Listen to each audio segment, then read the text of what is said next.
Student, once again, you're welcome. Chemistry with प्रवेश। तो कौन सा लेसन इस समय चल रहा है जिसके कॉन्सेप्ट पे बात हो रही है? लगभग इस लेसन के सारे कॉन्सेप्ट पे बात हो गई है। लेसन आपका चल रहा है, कौन सा लेसन? सोल्यूशन चल रहा है, सोल्यूशन। और इस क्वेश्चन के माध्यम से वंस अगेन हम बात करने जा रहे हैं आपसे राउल्ट्स लॉ। वंस अगेन बात करने जा रहे हैं राउल्ट्स लॉ पे बात करेंगे। तो देखिए किस तरीके के क्वेश्चन आते हैं और किस तरीके से कॉन्सेप्ट यूज किए जाते हैं। तो बिना देरी किए शुरू करते हैं। आ जाइए, कौन सा क्वेश्चन है? क्वेश्चन दिया गया है heptane and octane. Heptane heptane का फॉर्मूला क्या होगा? C7H16। ये आपकी हेप्टेन है, ये आपकी हेप्टेन है। ठीक है, ये आपकी हेप्टेन है। और ऑक्टेन भी दी गई है, ऑक्टेन का होगा C8H18। ये आपकी ऑक्टेन है। कौन सी है? ये आपकी ऑक्टेन है। ये आइडियल सोल्यूशन बनाते हैं 373 केल्विन पर। और vapour pressure of the two liquid components, जो टू लिक्विड कंपोनेंट के वेपर प्रेशर दिए गए हैं 105.2 किलो पास्कल, ये दिया गया है फॉर द हेप्टेन। और दिया गया है ऑक्टेन के लिए 46.8 किलो पास्कल। ये टू लिक्विड्स हैं जो आइडियल सोल्यूशन बनाते हैं। और इन लिक्विड कंपोनेंट्स के वेपर प्रेशर दिए गए, यानी प्योर स्टेट में इनका वेपर प्रेशर दिया गया। इसको अगर हम P1 नॉट कह दें तो P1 नॉट 105.2 किलो पास्कल है। इसको अगर हम P2 नॉट कहें, यानी लिक्विड 2 कहें, तो लिक्विड 2 का वेपर प्रेशर कितना होता है प्योर स्टेट में? 46.8 किलो पास्कल। अभी क्या हो रहा है? What will be the vapour pressure of a mixture. आप इन दोनों लिक्विड्स का एक मिक्सचर लेते हैं। लिक्विड 1 का लेते हैं 26 ग्राम और लिक्विड 2 यानी ऑक्टेन का लेते हैं 35 ग्राम। तो आपको वेपर प्रेशर बताना है, वेपर प्रेशर यानी पीटी बताना है। पीटी दोनों लिक्विड का पीटी क्या हो जाएगा? तो आते हैं इसके सोल्यूशन पे। स्टूडेंट, डिस्कस करने से पहले बात कर ली जाए कि राउल्ट्स लॉ आपका क्या है। तो राउल्ट्स लॉ देखिए क्या है कि अगर आपने क्या लिया, दो लिक्विड लिया और ये लिक्विड 1 और प्लस लिक्विड 2, ये बोथ लिक्विड क्या हैं? ओलेटाइल हैं। ओलेटाइल हैं मतलब ये अगर वेपर प्रेशर बना सकते हैं, ये वेपर फॉर्मेशन कर सकते हैं, तो वेपर प्रेशर क्रिएट कर सकते हैं। ये दोनों वेपर प्रेशर क्रिएट करेंगे। अगर इन वोलेटाइल का मतलब वेपर फॉर्मेशन हो सकता है, तो ये वेपर प्रेशर क्रिएट करते हैं, वेपर प्रेशर क्रिएट करते हैं। और वेपर प्रेशर क्रिएट करते हैं तो इनके जो ये वेपर प्रेशर हैं, यानी लिक्विड 1 के द्वारा मान लीजिए वेपर प्रेशर P1 क्रिएट किया जा रहा है। ठीक है, लिक्विड 1 के द्वारा वेपर प्रेशर P1 क्रिएट किया जा रहा है। लिक्विड 2 के द्वारा वेपर प्रेशर P2 क्रिएट किया जा रहा है। तो ये P1 और P2 को कैसे कैलकुलेट करेंगे? अमाउंट से। अमाउंट का मतलब या सॉल्युबिलिटी से। सॉल्युबिलिटी को अगर हम मोल फ्रैक्शन के रूप में ले लें x1, दूसरे लिक्विड की सॉल्युबिलिटी को हम x2 मोल फ्रैक्शन x2 के रूप में ले लें, तो कैसे कैलकुलेशन होगा? उसके लिए हम हेल्प लेंगे राउल्ट्स लॉ की। तो स्टेटमेंट पे आते हैं। स्टेटमेंट क्या कहता है कि अकॉर्डिंग टू राउल्ट्स लॉ के अनुसार at a given temperature for a solution of volatile liquid, partial pressure of each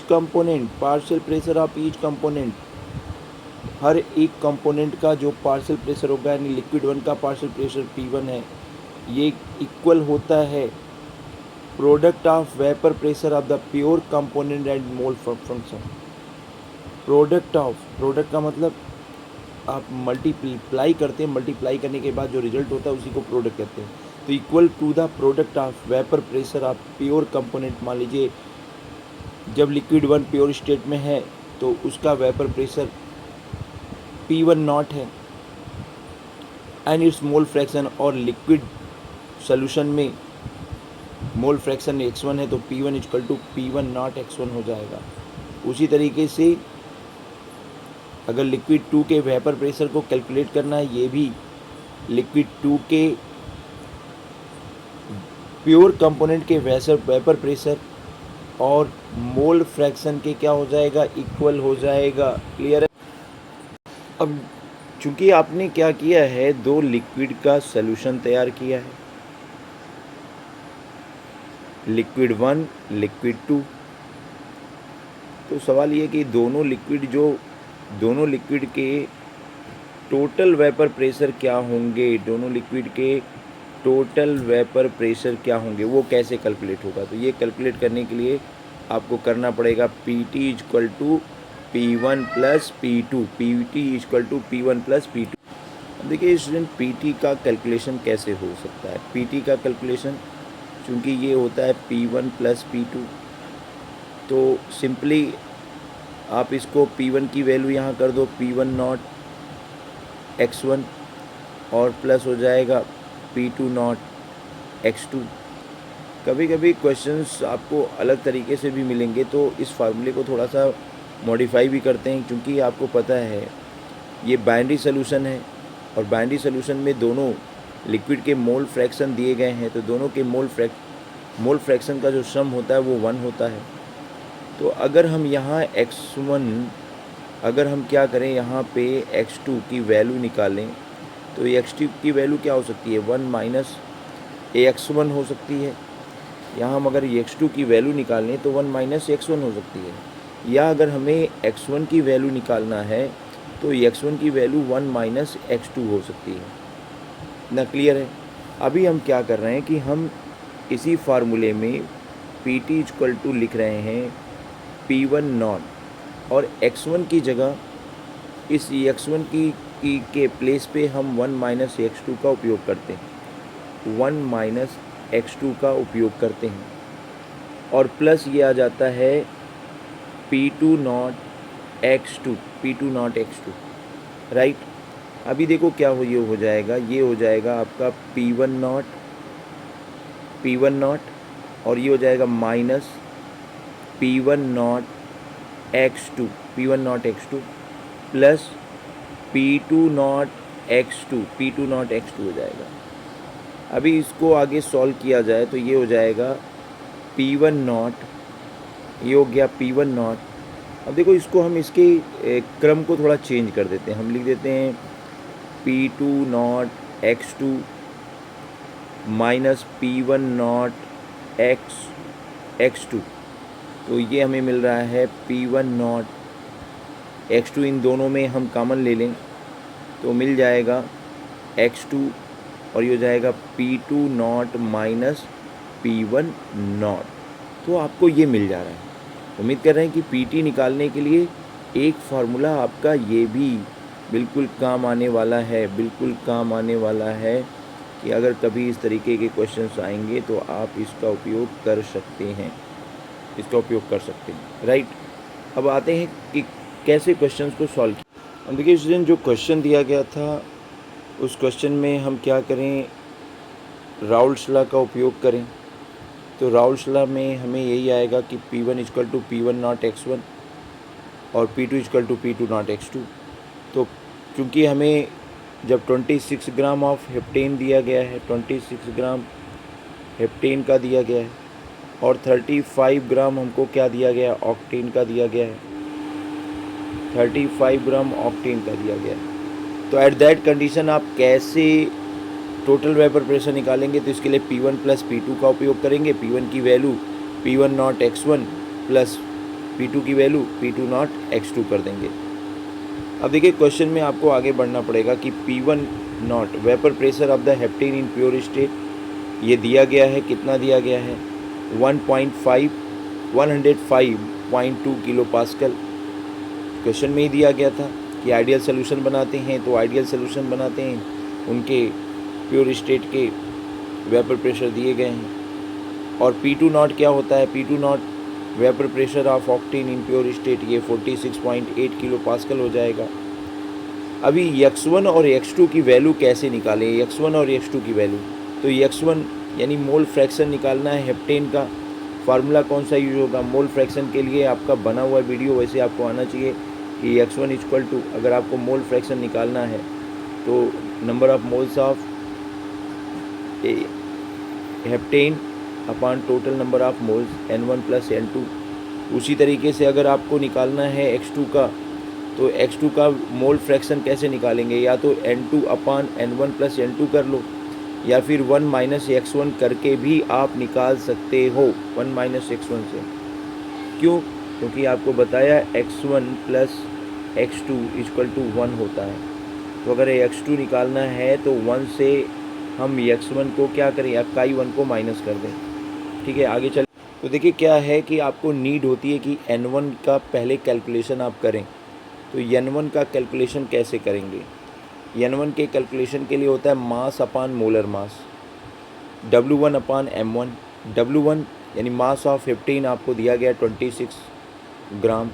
M1 का हो गया मोलर मास ऑफ 15, और हेप्टेन का फार्मूला आपके पास है C7H16। C7 यानी 12 7 जा 84 plus 16 equal to 100 gram, mole inverse आ गया। मोलर मास निकालना तो आपको आना ही चाहिए भाई, इसमें आप कर सकते हो 12 इंटू 7 और प्लस 1 इंटू 16, तो 12 इंटू 7 84, 1 इंटू 16 16 हो जाएगा, राइट। फिर आगे देखते हैं, N2 निकालना है। अच्छा, N1 निकाल लिया गया है। N1 तो W1 की वैल्यू 26 रखी गई, M1 की वैल्यू 100 रखी गई, 0.26 आ गया। अब N2 निकालना है, तो N2 निकालने के लिए कैसे निकाला जाएगा, ये हो जाएगा W2 अपान M2। W2 का हो गया molar mass of octane 35 gram. M2 निकालना है, M2 का molar mass of octane, octane का फार्मूला हो गया C8H18। तो देखो यहाँ पे क्या हो रहा है कि यहाँ पे क्या दिया जा रहा है, यहाँ पे अगर आप देखो तो क्या दिए जा रहे हैं, इसमें दिया जा रहा है 96 कैसे आ रहा है भाई, 8 कार्बन है 12 मल्टीप्लाई बाई 8 प्लस 18 हाइड्रोजन है 1 मल्टीप्लाई बाई 18, तो इसको ऐड किया जा रहा है 96, 12 8 96 और plus 18 equal to 114। Number of moles आप निकालिए, ये हो जाएगा 35 बाई 1 बाई 14 0.31। अब आपका निकल गया, तो निकल गया। तो अब आप x1 की वैल्यू निकालो। x1 की वैल्यू कैसे निकलेगी, x1 की वैल्यू निकालने का वही फार्मूला चलेगा ना, N1 अपान N1 प्लस N2। तो N1 की वैल्यू 0.26, फिर आपकी N1 की 0.26 और N2 की अभी आपने निकाली है प्लस 0.31। इसको आप कैलकुलेट करोगे, लास्ट में आपको मिल जाएगा 0.456। फिर फर्दर देखिए x2 की वैल्यू बहुत ईजी है, इसमें आपको इस फार्मूले को यूज करने की आवश्यकता नहीं है। एक फार्मूला आप ये भी यूज कर सकते हो, क्या यूज कर सकते हो, N2 अपान N1 प्लस N2, ये भी आप उपयोग में कर सकते हो। लेकिन ईजी ये है कि x2 निकालना है, तो x2 इक्वल टू आप कर दो 1 माइनस x1, तो 1 माइनस 0.456 इक्वल टू 0.544, राइट। ये आपका आ गया। अभी क्या करना है आपको, मोल फ्रैक्शन निकालना है। मोल फ्रैक्शन कैसे निकालोगे, तो देखो टोटल वेपर प्रेशर अगर आपको निकालना है तो आप फार्मूला वही उपयोग करोगे ना, P1 नॉट x1 प्लस ये P1 नॉट है, ये आपकी x1 है, प्लस P2 नॉट x2। तो P2 नॉट x2 जिसकी वैल्यू P1 नॉट की आपकी आ गई, P1 नॉट की आ गई 105.2, x1 की मिल गई आपको ये 0.456 प्लस P2 नॉट आपकी 46.8 और x2 आपको दी गई है 0.544, आपने कैलकुलेशन से निकाला है। तो ये आ जाएगा, इसकी वैल्यू आ जाएगी 47.97, इसकी वैल्यू आ जाएगी 25.46। कैलकुलेट करोगे आपका आंसर हो जाएगा 73.46 किलो पास्कल। तो उम्मीद कर रहे हैं कि राउल्ट्स लॉ के वन ऑफ द यूज आप इस क्वेश्चन के माध्यम से बिल्कुल आपके कंट्रोल में, आपके समझ में आया होगा। धन्यवाद।